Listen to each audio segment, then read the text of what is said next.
పితా పుత్ర పవిత్రాత్మ నామమున ఆమెన్. Good morning sisters. ఈనాడు మనం ధ్యానించుకొనబోవు అంశము యేసు ప్రభువు ఈ లోకపు యాత్ర ముగించబోతూ తన చివరి గడియలలో సిలువపై పలికిన చివరి 7 వాక్యములలో 5వ వాక్యము, నాకు దాహమగుచున్నది. చాలాసార్లు మనకు కానీ లేదా తెలిసిన వారికి కానీ నీరు బాగా త్రాగమని డాక్టర్లు చెప్తూ ఉంటారు. రోజుకు ఎన్ని లీటర్లు తాగాలో కూడా చెప్తూ ఉంటారు. అయితే దాహము 2 విధాలుగా తీర్చుకోవచ్చు. అవి శారీరక దాహము మరియు ఆత్మీయ దాహము. రోజంతా ఎండలో పనిచేసిన వారు నీటి కోసం దప్పికగొంటారు. ఎడారిలో ఉన్న వారికి ఆ దాహం విలువ తెలుస్తుంది. ఈ లోకంలో జంతువులు, పక్షులు అంటే జీవించే ప్రతి ప్రాణి నీటి కోసం దప్పికగొంటాము. ఎందుకు అంతగా మనము దాహము తీర్చే నీటి కోసం పరితపిస్తాము? ఎందుకంటే నీటిచే దాహం తీర్చుకోవడం అనేది మన అవసరం. తండ్రి దేవుడు ఈ లోకాన్ని సృష్టించినప్పుడు అన్నిటినీ మనిషి అవసరార్థమై ఏర్పాటు చేశాడు. అంటే ఇది నిజంగా మన అవసరం. ఈ అవసరాన్ని మన అనుదిన జీవితాల్లో అనుభవిస్తూ ఉంటాము. నీటి దాహం తీర్చుకోకపోతే మన శరీరము ఎండిపోయి డీహైడ్రేట్ అవుతాము. ఈ డీహైడ్రేషను కొన్నిసార్లు ఆరోగ్య సమస్యలను మరియు మరికొన్నిసార్లు మరణమునకు కూడా దారితీయవచ్చు. శరీర దాహం తీర్చుకోవడం ఎంత అవసరమో మనకు అర్థమవుతుంది. అయితే ఈ ఆత్మీయ దాహం ఏమిటి? అంటే మన ఆత్మ యేసు ప్రభువు కొరకు దాహము కొనుట. అసలు మన ఆత్మ ప్రభువు కొరకు దాహం కొంటున్నదని ఎలా తెలుస్తుంది?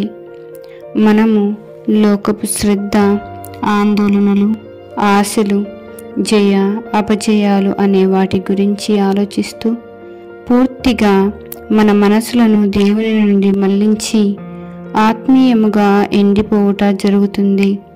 అలాంటి సమయాలలో ఏది పొందినా సంతృప్తి ఉండకపోవుట, ఎప్పుడు నిర్జీవముగా ఉండుట ద్వారా మన ఆత్మ ప్రభువు కొరకు దప్పికగొంటుంది అని మనకు తెలుస్తుంది. ఆ ప్రభువు తప్ప ఎవ్వరు ఏది కూడా ఆ ఆత్మదాహము తీర్చరు. మన ఆత్మదాహము సరే, శారీరక దాహము సరే, మరి ప్రభువు పలికిన దాహము దేని గురించి? ఒక్కసారి ఆ దృశ్యము మనము తలంచుకుంటే, ప్రభువు తన తల్లిని యోహాను గారిని మరియమ్మ గారికి అప్పగించి ఈ మాట పలుకుతున్నారు. అయితే ప్రభువు శరీరము నిజంగానే దాహం కొనింది. ఎందుకంటే ఆయనను శత్రువులకు అప్పగించినప్పటి నుండి ఈ క్షణము వరకు ఎవ్వరూ ఆయనకు ఏమీ ఇవ్వలేదు. అందుకే శరీరము అలసిపోయింది. అయితే ఆయన కేవలం నీటి కోసం దప్పికగొనలేదు. మన కోసం, మన ఆత్మల కోసం, మన ప్రేమ కోసం దప్పికగొన్నారు. ఈ లోకంలో ఉన్నప్పుడు ఆయన అందరినీ నిస్వార్థంగా ప్రేమించాడు.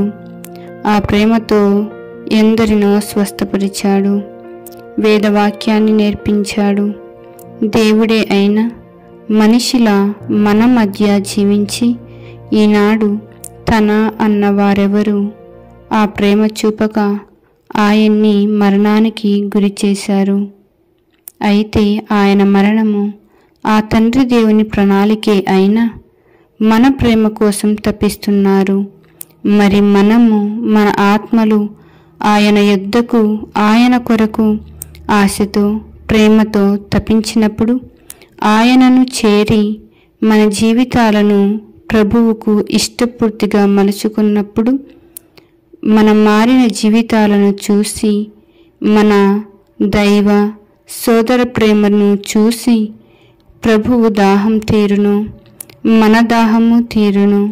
శరీరానికి నీటి అవసరం ఎంతనో మన ఆత్మకు ప్రభు ప్రేమ, ఆయన సాన్నిహిత్యం అంతకంటే ఎక్కువ.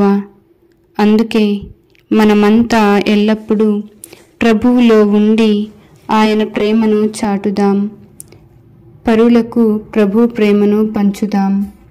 పిత, పుత్ర, పవిత్రాత్మ నామమున ఆమేన్.